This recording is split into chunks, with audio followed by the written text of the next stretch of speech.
The days are going by so quickly. I cannot believe it is time for my October garden tour of my backyard. Welcome, welcome, welcome.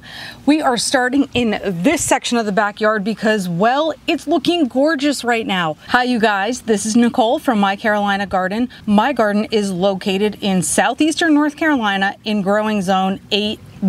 We are all having really strange fall weather. I know I have heard from people way up in the north in Chicago and such that are having temperatures that are way hotter than they should be. Things are wacky. So on the one hand, I had been looking forward to some cooler temperatures. On the other hand, I feel like I'm continuing on with summer here with no real fall starting yet, if you will. So you can see around me that I still have a lot of tropical beauties that are looking gorgeous. We are in the secret garden section of my backyard gardens. This is the area that I designed all this year, by the way, to have that tropical look and feel. I have not regretted one single thing that I've put in the ground. I have not regretted building this blue boardwalk, walkway. Everything has been wonderful, and I feel like as the months change, I change things out and move things around. And right now is no exception. I am moving pots around for different reasons. It is time to start my overwintering prep, so it's getting some of my flower pots ready to live in the greenhouse or be moved inside the house. So I've had to move plants like that around. I am also changing things up based on water needs and that sort of thing. My irrigation is running a lot less these days, etc. So let me show you all the great things that I have happening just in my backyard alone. There's a lot of pretty things, and there's also, of course, a lot of things dying back and changing. So as we start at the entrance to the secret garden, we are still greeted by the bougainvillea that has been looking awesome throughout the entire year, and the flower or the plant draper in that pot is the lemon coral sedum. That is something I also have great success with. My jumbo elephant ears have been getting cut back as they brown or turn yellow. I still have a whole lot of them here, but at this point I don't have as many huge ones as I had started out with. If you've been with me for a little while, you will notice that this area is different because this is where I had that huge canna lily pot, and I had multiple things happening in there, but it was so overgrown it had to be separated to get overwintered. So right now I just have my snake plant, and it has a hibiscus inside of it. This pot's been kicking around for a while and it just kind of moves location, so it's kind of a space filler, if you will. My canna lilies, oh my gosh, you guys, we're going to talk about canna lilies even more when we get on this boardwalk. But my canna lilies have suffered so much this year. I've trimmed them back severely because of the leaf roller worms that they get. Oh, the dragon's breath celosia that was just like the little seedlings that happened upon into my yard this year, they are looking gorgeous every single place that I put them. You can't beat this kind of color, and if they're easy to grow because the seeds want to just like sprinkle into your yard and grow, that's even better. So I have some Dianthus in a pot down here that's the like kind of a magenta color. It's still looking pretty good. Not plentiful blooms, but it's colorful enough that it makes me super happy. Okay, you guys, you will never hear me say anything bad about my Diplodenia. You all know how much I love it. I mean, gosh, oh gee, all the spots where I have Diplodenia, they are just amazing. This pot is one of them. You know that my waterfall right next to my pool, and I will show you, has had this color Diplodenia in it, and it has been amazing. Talk about heat tolerant and drought tolerant. Whew, can't say enough good things about Diplodenia. I have some in the ground right here, even though I don't expect it to stay because it's really a much more tropical plant than my area can tolerate for the winter. Here's a grouping of canna lilies that look awful, and that's just because I haven't trimmed them back nearly as much as I've done some other ones behind me, but those leaf rollers have been miserable this year. And I don't know if they're worse with extreme heat or drought, or I don't know what makes them worse. But next year, rest assured, I will have the answer and I will share it with all of you. My banana trees still look pretty stinking good. They're getting bigger, they're getting more luscious, so they're gonna last me until temperatures drop like below 50 degrees Fahrenheit. So here I have more of the jumbo elephant ears. Now these have stayed pretty good.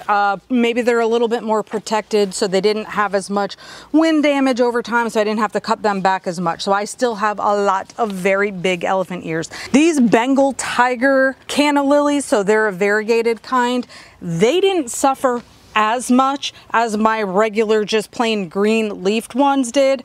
I assume that that's meaningful also, but since I didn't have this problem before this year, I haven't fully investigated what the reasoning is for that. My caladiums, so I have the set of 3 right here. They're still doing pretty well. I really can't complain about that. If I get a real, wimpy kind of leaf, you could tell that one's just gonna die back and I clip it off. But besides that, the coloring still looks great. Still feeling good about keeping them in the landscape again for next year, and it's still my plan at this point to dig 3 of them up and overwinter them inside the greenhouse. The lemon coral sedum is what is right in front of them, and of course, you can't really go wrong with that. That's something that I say all the time. And since we're keeping it real, this right here is a pile of clippings from today from my canna lilies. Again, those babies are just being chopped down bit by bit. Very, very sad for me. This is my waterfall that has the center that was made for plants to be able to live in it. So I selected these, and actually I said they were Diplodenia earlier. They actually aren't, they're Mandevilla. Mandevilla and Diplodenia look exactly the same. Their growing habits are just different. Mandevilla wants to climb, whereas Diplodenia will bush out. This has worked for me just fine though. They haven't had a need to climb, and look how luscious they still are. Again, just never going to say anything bad about them at all. And as we head back this way, I just wanted to be able to show you the pink, the gorgeous, vibrant pink of this oleander tree. I can see this so beautifully from my house. It is so plentiful with blooms over here. It looks gorgeous. I'm so thankful to have it, and want to make sure I noted that. Now, oleander is also a tropical loving plant. I think I'm on the line of where it will survive, so somewhere around zone 8 is where it will overwinter, and it is toxic to animals and I guess to us as well, so certainly don't go clipping it back and then not washing your hands and that sort of thing. So just be aware of that if you are a fan of the oleander like I am. So as we keep going along the pathway, I did want to show you, hopefully you can see this in the shot, it's kind of in a bit of a heavy pot. I have a geranium over here that suffered badly from the drought conditions earlier this year because it's in a pot that's not part of my irrigation. You know how that goes. So I just wanted to say that it is bouncing back beautifully. I love that fact because I love easy plants, and so there we go. I still have the green left over from my daylilies, so of course they're not flowering except for in the springtime, but at least I have some green foliage here to still enjoy. So I have my pygmy date palm that's been in a pot with me for a few years. He's still hanging on, looking pretty good out here. I have a couple of little DIY pumpkins that I made out of some pallet wood, so it was just perfect to have a couple of those blue ones out here by my pathway. Here are some very wrecked canna lilies. Now, as I said, I've been doing a ton of clipping back on them, but here's part of the problem. When you see this kind of leaf roll, inside here are worms. I don't know if there's like some eggs or what the heck. If I see a leaf that's rolled like that though, the whole leaf has just got to go, because then the next thing that starts happening is all the munching. Oh, it's terrible. It's so sad. Okay, so at the very end of the path walk, now you can see I never finished the boardwalk because I didn't have enough wood. However, I do have a friend who is replacing her fence this year in this fall, and I can get some pieces of wood from there. So right here we have my Croton Petra, which is something that I love for the fall color, but down below it is where I had my huge pot of Purple Heart and cordyline that I moved in front of the greenhouse. Now, if you saw that video, I said that the Purple Heart was draping on the ground so very much that it actually rooted all of that into the ground, which is okay by me because it is a perennial for me. As we begin the path that goes to my greenhouse from my secret garden, I do have another pot right here with the Purple Heart and the cordyline, so I always had these two matchers. So this guy's still out here living right now. Gosh, the coloring is so hard to get at this point. But this will have to winter inside the greenhouse right along the other pot that I have, but for right now is just still sitting poolside. My banana trees have grown so much this year that even with a lot of clipping back, that is actually the most clear this pathway has been this entire growing season. So from my secret garden to the area here in front of my greenhouse, this is seriously the first time I've been able to walk through there somewhat decently, and you can see we still have some leaves. So I will definitely be moving around some of my banana trees next year because the grove has just gotten too big and it really wanted to take over this whole pathway in front of the greenhouse. Let me just show you how it's looking over here. In one of my recent videos, I began sprucing up this whole area in front of the greenhouse. So that meant clipping off some of the leaves on the banana trees. It meant trying to fix the edging a little bit here where all the mulch had washed into the gravel. It meant adding plant displays over here again on the entrance to my greenhouse, which is important to me because this space is one of my main creative spaces for my gardening activities throughout obviously the colder months. And I use that space I do artwork in there, all sorts of things, and I just want the space to feel really good and freshened up. Right in my area where my arborvitae trees are, I had spaces in between each of the trees, and I was looking for something to fill in that space, and I wanted it to be something that could last throughout the winter. So my husband and I came up with these ideas to make our own pilings, and we put them together and installed them. I love it because we live in coastal North Carolina. Pilings along the Cape Fear River or by boat docks or whatever it may be, it's something that you see all around here. And of course my Dragon's Breath celosia down here, which is amazing. I love this fall color, and we talked about it before in the beginning. The next area that we're coming along to really doesn't have a lot of wonderful seasonal interest now. This is where all my daylilies were, and I had irises in here and that sort of thing.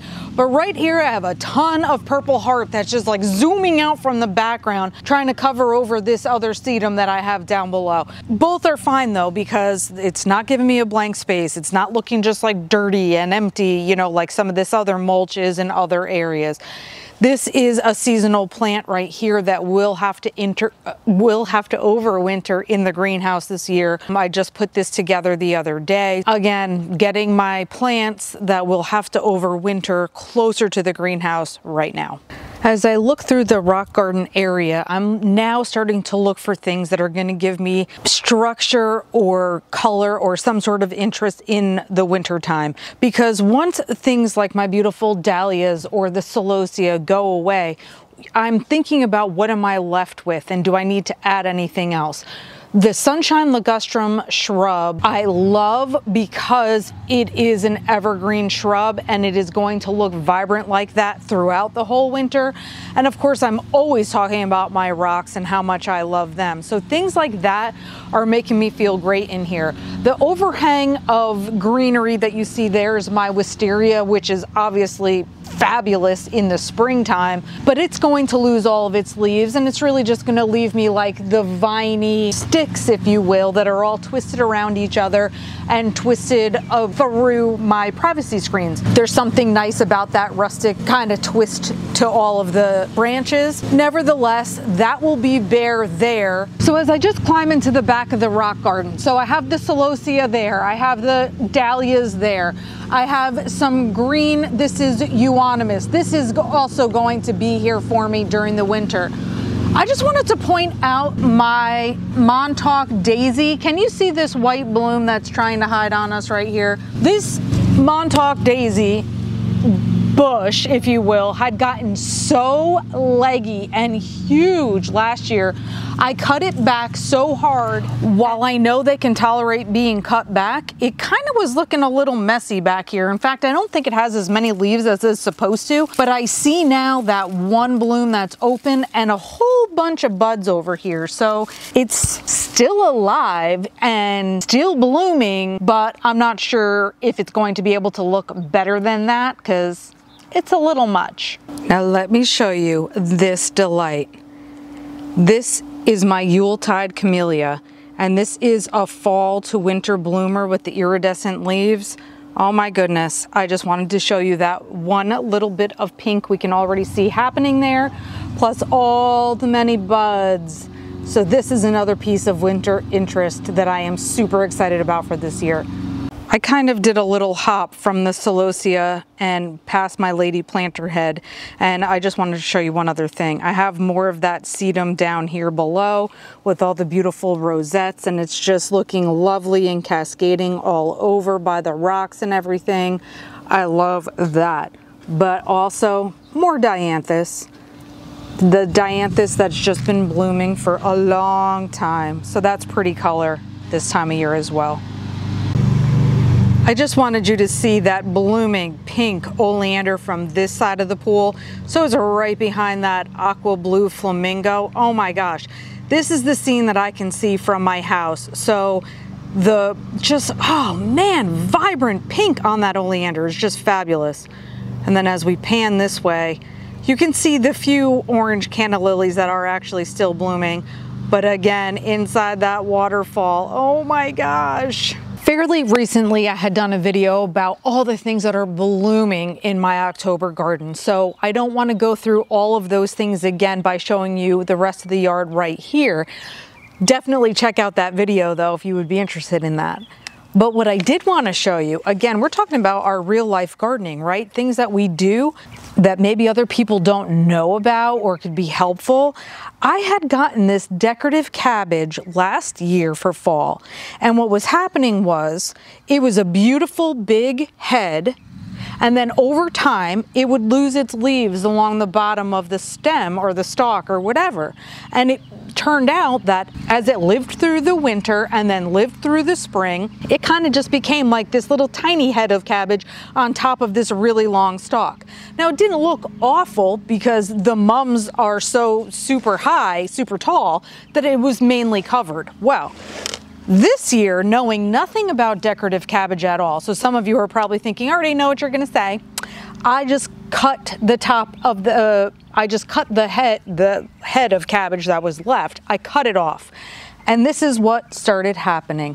It is like leafing out all over the place. Now, probably some of you know that maybe you can cut off pieces of this where it's growing and that's gonna become its own head, and then this one's gonna become its own head.